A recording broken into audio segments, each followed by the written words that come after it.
എനിക്കൊന്ന് OTT വരുമ്പോൾ കണ്ടാലും മതി. മാർവൽ പടം പോലെ വലിയൊരു ഹൈ എക്സ്പെക്ടേഷൻസ് ഓടെ വന്ന് കാണണ്ടല്ലോ, ബട്ട് കണ്ടിരിക്കാൻ കൊള്ളാം, ഇഷ്ടപ്പെടും എല്ലാവർക്കും. ഇതിന് മുമ്പേ വെച്ച് ഇറങ്ങിയതിലൊക്കെ കുറച്ചും കൂടി ഇമോഷണൽ കണക്ഷൻ തോന്നും, പക്ഷെ ഇതിലങ്ങനെ വലുതായിട്ട് ഇമോഷണൽ കണക്ഷൻ തോന്നൂല. ഇപ്പം ഒറിജിനൽ മൂവിയില്ലേ കരാട്ടെ കിഡ്, അതിന്റെ അത്രയും വരത്തില്ല, ക്ലാസിക്കിന് അത്രയും വരത്തില്ല.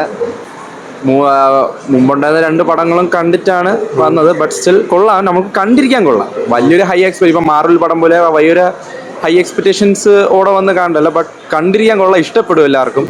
ഇപ്പോൾ തന്നെ നമ്മൾ നോക്കിയപ്പോൾ കുറേ പ്രായമുള്ള ആൾക്കാരൊക്കെ കണ്ട് വന്നത്, അത് 1985 തൊട്ടുള്ള പടങ്ങൾ കണ്ടോട്ടാണ്. എന്തായാലും എനിക്ക് ഇഷ്ടപ്പെട്ടു, കണ്ടിരിക്കാൻ കൊള്ളാം. ഹൈ എക്സ്പെക്ടേഷൻസ് ആയിട്ട് വരല്ലേ, ഇപ്പം പഴയ താരങ്ങളെ കാണുന്നുണ്ട്, ഇല്ലെന്ന് പറഞ്ഞില്ല, ബട്ട് സ്റ്റിൽ ഇഷ്ടപ്പെട്ട താരങ്ങൾ ചിലപ്പോൾ കാണണമെന്നില്ല.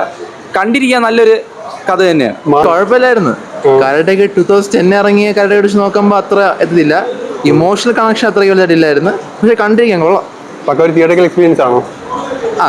ഫൈറ്റൊക്കെ കൊള്ളാം, കുറച്ചും ടെക്നിക്കൽ സൈഡ് ഒക്കെ നോക്കുമ്പോൾ കൊള്ളാം, പക്ഷെ ഇമോഷണൽ കണക്ഷൻ അങ്ങനെ ഫീൽ ചെയ്തില്ല. ബെൻചാൻ്റെയൊക്കെയോ? ജാക്കി ചാൻ അത്ര വലുതായിട്ടില്ല, പക്ഷെ ഇടയ്ക്കിടയ്ക്ക് വന്നിട്ട് പോകും, കൊള്ളാം. മാർഷൽ ആർട്സ് ഒക്കെ ഇഷ്ടപ്പെടുന്നവർക്ക് ഉറപ്പായിട്ട് ഒരു ഫിലിം കാണാം, കുഴപ്പമില്ല. നല്ല പടമായിരുന്നു. എങ്ങനെയുണ്ട് ബാക്കി ഫ്രാഞ്ചൈസിയിലൊക്കെ വെച്ച് നോക്കുമ്പോൾ? കുഴപ്പമില്ല, ആവറേജ്. ജാക്കി ചാന്റെ പെർഫോമൻസ് എങ്ങനെ ഉണ്ടായിരുന്നു? ഫസ്റ്റ് തന്നെ കരാട്ട കിഡ് തന്നെ കൊള്ളാം, വേറെ ഇത് കുഴപ്പമില്ലെന്ന് പറയാം. എനിക്കൊന്ന് OTT വരുമ്പോൾ കണ്ടാലും മതി. സിനിമ ഇപ്പം ഒറിജിനൽ മൂവിയില്ലേ കരാട്ടെ കിഡ്, അതിന്റെ അത്രയും വരത്തില്ല, ക്ലാസിക്കിന് അത്രയും വരത്തില്ല, പക്ഷെ വേറെ ഒരു സ്റ്റോറി ആയിട്ടാണ്, ഒരു ടൂർണമെന്റ് ആയിട്ടാണ് വെക്കുന്നത് അവര്. ബാക്കി ഫ്രാഞ്ചൈസി ഒക്കെ വെച്ച് നോക്കുമ്പോൾ എങ്ങനെയുണ്ട്? ബാക്കി ഫ്രാഞ്ചൈസ് ഒക്കെ വെച്ച് നോക്കുമ്പോൾ അതിന്റെ അത്രയും വരത്തില്ലെങ്കിലും അടിപൊളിയാണ്, നല്ലതാണ്.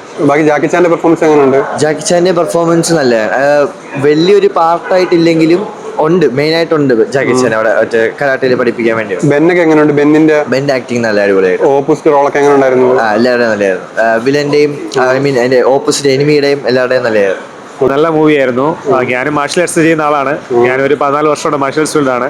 ഇതിൽ നമ്മുടെ കരാട്ടെ ആൻഡ് കുംഫു അതിൻ്റെ ഒരു മിക്സിംഗ് ആണ് ഇതിനകത്തുള്ളത്. നല്ലൊരു പ്രമേയമാണ്. ജാക്കി ചാൻ വളരെ നല്ല പ്രായമായിട്ടുണ്ട്, പുള്ളി വളരെ ഏജ്ഡ് ആയിട്ടുണ്ട്, പക്ഷേ എങ്കിൽ ഇത്രയും ഏജ് ആയിട്ട് ആ പുള്ളിയുടെ ഫ്ലെക്സിബിലിറ്റി, എന്ത് പറയാം, ഒരു സ്കില്ല്, ഒരു ഫൈറ്റിംഗ് കപ്പാസിറ്റി ഇപ്പോഴും നമുക്ക് കാണുമ്പോൾ അതിശയമാണ്. ഇത്രയും പ്രായത്തിൽ പുള്ളിയുടെ സ്കില്ല്, ഇത്രയും വർഷത്തെ എക്സ്പീരിയൻസ്, പിന്നെ പ്രാക്ടീസ്, അത് മറ്റവർക്കുള്ള